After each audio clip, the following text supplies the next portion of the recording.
Hello and welcome to today's edition of the Listening Lounge. My name is Nick Day and I'm CEO of JGA Recruitment Group, and we're specialist payroll and HR recruiters.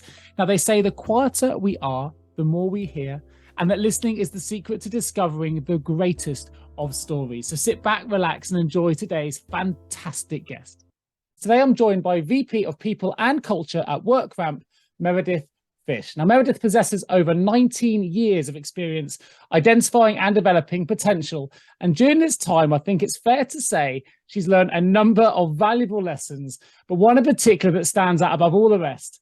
Companies need to be more human, something we're hearing an awful lot about in the world of HR at the moment. And we're going to be tackling it right here, right now on today's show. One of your more controversial points is actually that you may like people. That might mean that HR isn't for you. Tell me a little bit more about what you mean by that. I'm always concerned when I'm interviewing new professionals in the HR space and they say, I want to be in HR because I love people. And I think to myself, well, you're going to be sorely disappointed then. So if you're going into HR because you just want to be surrounded by people and that's where you get your energy, that's a great quality to have. I also think you need to be grounded in reality, that while everybody might have really great qualities, not everybody is really great to work with. You're going to see the underside of being in a business. You'll see people lie, you'll see people manipulate, have poor performance and get paid 3 times as much as you. So you can become really disheartened. And I've seen those, especially those early in career. After 6 months, they come to me and they say, I can't do this anymore. Either, they've seen too much of the negative side, or if they're highly empathetic, you're helping employees through really challenging times. You can see them, go through illnesses themselves, deal with loss of loved ones, and it wears on you. You go home and, well, most of us are already home. Yeah. So you leave for the day and it's really hard.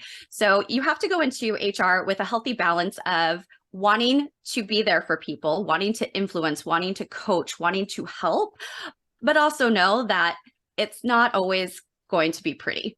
What are some of the consequences you've come across for those that perhaps have gone in for the, as you say, the wrong reasons? It's mainly burnout. And, if you're leaving at the end of the day and feel like all the energy was completely sucked out of you, you need to kind of reevaluate, why are you there? Was it for this love of people and you're completely disillusioned? Find the good, and you have to find those small wins. So what I've usually coached folks in that situation is, okay, this has been a really difficult week, month, year. Tell me 5 things that went well. So did you perhaps lead a great training and folks took something away? Or did you help someone solve a problem?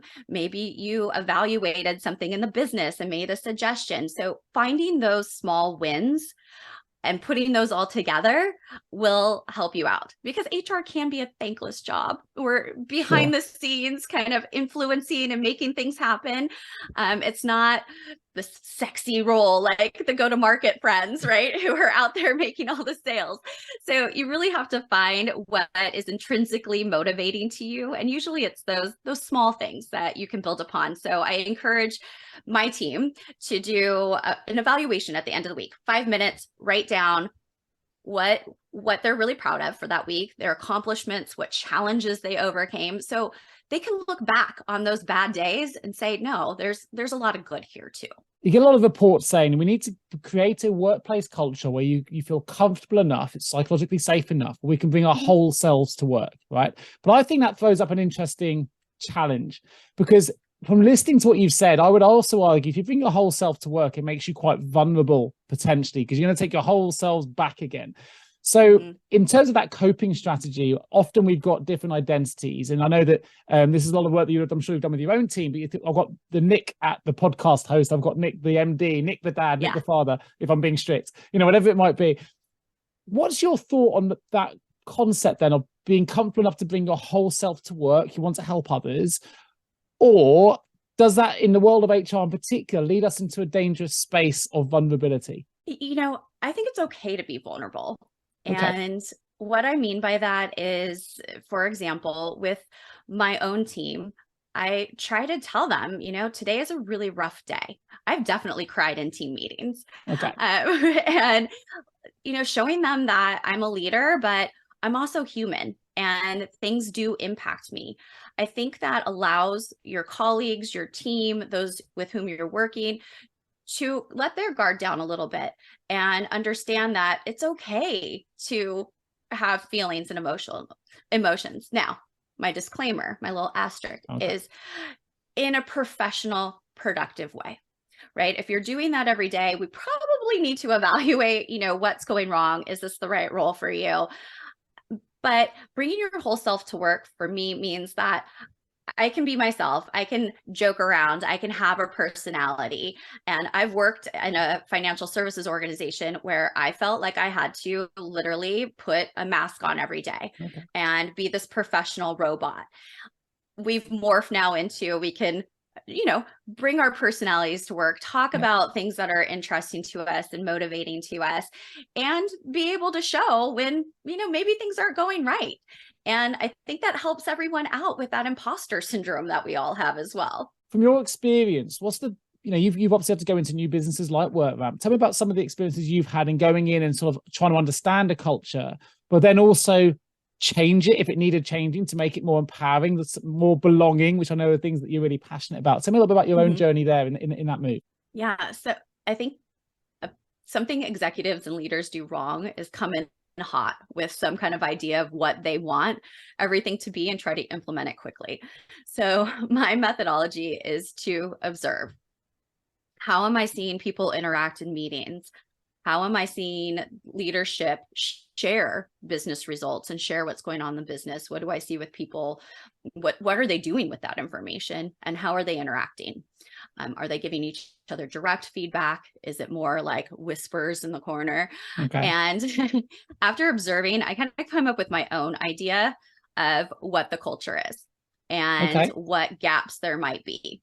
And an example is and Workramp is amazing. And it truly is the perfect marriage. I can tell by your body language, your whole face is just lit up as you just mentioned the word Workramp. That's fine. Yeah. It's a great environment. But something that I noticed when I was kind of observing is, gosh, they don't give each other a lot of direct feedback.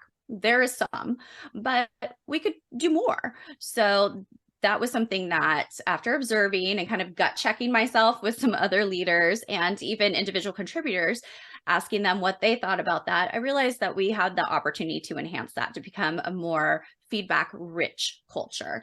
So we developed some trainings around that. Also, you can't change a culture overnight. So you have to figure out what are the business results I want to obtain? Where is our culture now? And what do we need to infuse into the culture in order to obtain those business results? So even though you walk into an organization and the culture might not be something that you're like doing backflips over, it might be getting the business results that the organization wants. Sure. But really tying things to that end goal is critically important. Going back to your first thing of, don't go into HR necessarily for the wrong reasons. If you think it's all about loving people, I wonder if you could sell the career of HR without using people as part of that remit. So for the things you love, how would you sell HR to an individual, someone who's keen to come into a new profession, a graduate perhaps, as a career in HR, but taking the people element away? How would you sell it? I would sell it on, you have the ability to influence the business. Can I use the term others, except for people? You have the opportunity to influence the business through others, through data, through workforce planning, and to see that end result. So if you like driving value and seeing a return on investment of your own time, HR is a great career because that's truly what it's all about. That's the back of a book written right there. There you go. In the future. Thank you for joining me on today's episode of The Listening Lounge. My name is Nick Day. And remember, every great conversation starts with great listening. Till next time.